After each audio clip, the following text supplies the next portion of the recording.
talk and know each other, have you ever noticed someone who, they speak a different language, and you have different dialects, but if you've talked to them for a while, you stop recognizing the dialect. Like you come in now, I don't even think of you as having a dialect, because you're in so often. In the ass. No, I'm just kidding. You don't recognize much of people that you're comfortable with and know. You don't see those differences much. They break down. They go away. The vulnerability goes away. The worry about embarrassing goes away.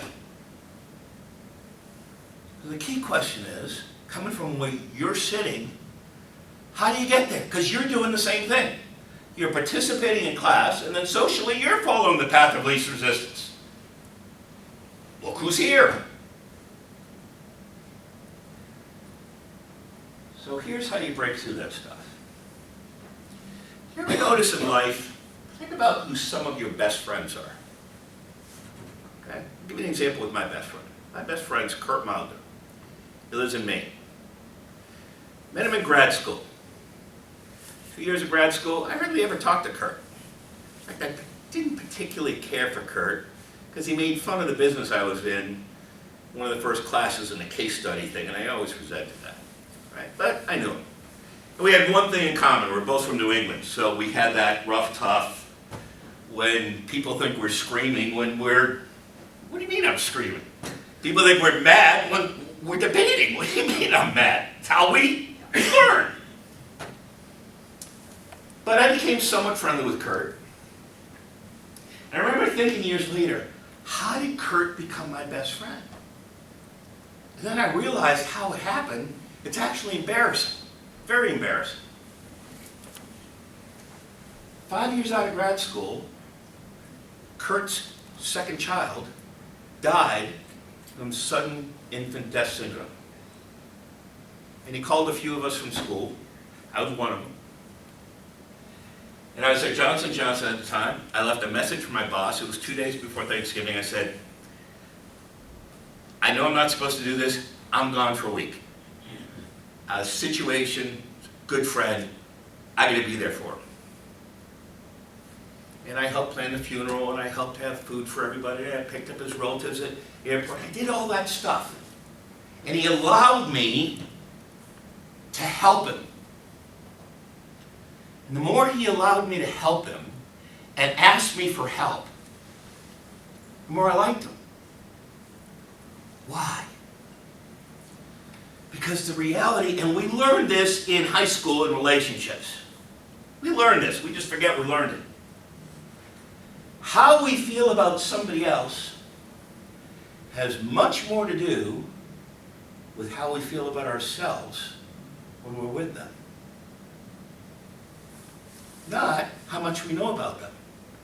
It's how good we feel about ourselves when we're with them. And Kurt, I realized, became my best friend because he allowed me to feel great about myself.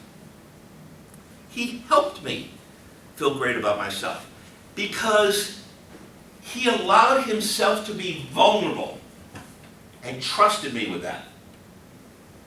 And there's no greater respect you can show anybody than allowing yourself to be vulnerable and trust them. So what does that have to do with you? The reality is most American students are not going to flat out to make relationships because even though intellectually it makes sense, they're not wired that way. The reality is the more they get to know you, the more the language barriers go away, the more the trust issues go away. Great. Intellectually, we know it's great. It's a global business environment. I use an example of my younger son. My younger son went to West Point. One of the things I was really proud he did, about 10% of West Point, which some of you may know, is the top military school in the United States. 10% of them from other countries. Sam disciplined, went out of his way to know all those foreign students. And I remember amongst a bunch of friends, some of his friends are going, I happen to be there, Sam, why do you spend so much time doing that?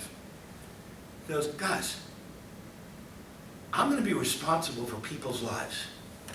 I don't know where in the world that's going to happen. But I do know this. Wherever it happens, I better have some relationships and people that I trust, that trust me, Because I'm in the business of saving lives. So this is worth my investment, and yes, it's uncomfortable, and yes, it's not easy, and yes, it takes a lot of time. But it's worth it, because I got to save lives.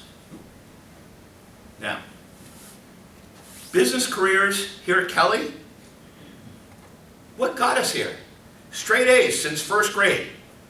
Memorizing perfect data, putting it together with perfect complicated solutions, and we got A's.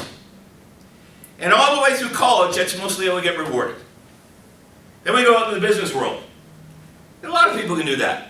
Here's the problem. In the business world, she'll tell you, there is no perfect data. In school, there's a right answer. Out there, it's all best guess. In school, it's perfect data. Out there, 80% of the data is junk. You got to figure out which part's junk. So intellectually, for the same reason Sam at West Point got to know those people, it's everybody's interest while you're at Kelly to develop these relationships. But the unfair challenge is, it takes work, takes discipline, takes time. We're not wired to want to do it. So how do you do it if I was sitting in your shoes? Do for some American students what Kirk did for me. Ask them for help. Tell them, hey, I've been watching you in class, and I noticed this about you. Could I take you out for coffee and just learn more about you, because you really intrigued me?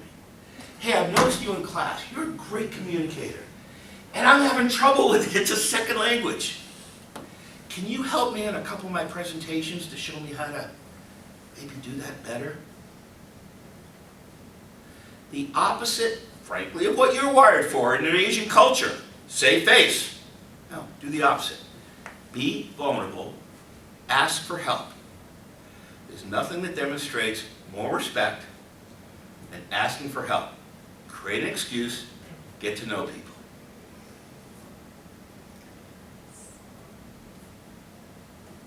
That's what I have to share.